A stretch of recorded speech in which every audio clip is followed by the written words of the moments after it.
CPI സംസ്ഥാന secretary Binoy വിശ്വത്തിനും AISFനും എതിരെ SFIക്കെതിരെ വലതുപക്ഷം സൃഷ്ടിക്കുന്ന പൊതുബോധത്തിനനുസരിച്ചാണ് ബിനോയ് വിശ്വം സംസാരിക്കുന്നതെന്ന് SFI സംസ്ഥാന സെക്രട്ടറി PM മാർഷോ പറഞ്ഞു. SFI ബാധ്യതയാണെന്ന് തോന്നുന്നുണ്ടെങ്കിൽ വരുന്ന യൂണിവേഴ്സിറ്റി തെരഞ്ഞെടുപ്പിൽ AISF ഒറ്റയ്ക്ക് മത്സരിച്ചോട്ടെ. കൊയിലാണ്ടി ഗുരുദേവ കോളേജിൽ പ്രിൻസിപ്പാളിനെ ആക്രമിച്ചതിൽ SFIക്ക് തെറ്റുപറ്റി. പൂക്കോട് വെറ്റിനറി സർവകലാശാലയിലെ സിദ്ധാർത്ഥിന്റെ മരണത്തിൽ CBIയും ഗവർണറും നിയമിച്ച ജുഡീഷ്യൽ കമ്മീഷനും സമർപ്പിച്ച കുറ്റപത്രത്തിൽ SFIയെക്കുറിച്ച് യാതൊന്നും പരാമർശിക്കുന്നില്ല എന്നും അദ്ദേഹം കോഴിക്കോട് പറഞ്ഞു. ആ കുറ്റപത്രത്തിനകത്ത് വളരെ കൃത്യമായി അവിടെ നടന്ന വിഷയങ്ങളെ സംബന്ധിച്ച് പരാമർശിക്കപ്പെടുന്നുണ്ട്. CBIയുടെ കണ്ടെത്തലുകൾ പറയുന്നുണ്ട്.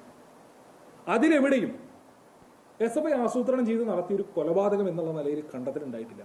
ഒന്ന്, അത് നടന്നത് ആത്മഹത്യയാണ് എന്ന് സാധൂകരിക്കുന്ന വിവരങ്ങളാണ് ഈ ഘട്ടം വരെ എല്ലാ അന്വേഷണ സംഘത്തിന്റെ ഭാഗത്തുണ്ടായിട്ടുള്ളത്, മെഡിക്കൽ റിപ്പോർട്ടുകൾ ഉണ്ടായിട്ടുള്ളത്. എന്നിട്ടും അത് കൊലപാതകമാണ് എന്ന് ആവർത്തിച്ച് പറയുന്നതിൽ ഇപ്പൊ പ്രതിപക്ഷത്തെ സംബന്ധിച്ച് അവരത് പറയും.